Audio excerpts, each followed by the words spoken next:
In this guide, I will be showing you guys how to fix black spots on iPhone screen. Let's get started. First, these black spots can sometimes be caused by minor software glitches or even temporary display issue. So first thing you should try is updating your iPhone. So launch settings, go to general, click on software update. Check if there is any new update available, and if there is, install the latest version of iOS. Updating your device can often fix hidden bugs that can affect screen performance and display behavior.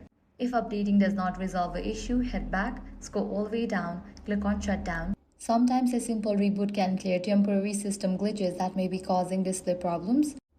Once the device turns off, wait a few seconds and then turn it back on again.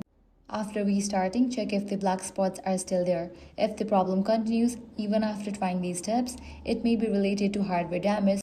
In that case, the best option is to visit an authorized Apple service provider or a trusted repair center to get it checked properly. And that's it. If this guide was helpful, do not forget to like, share, and subscribe.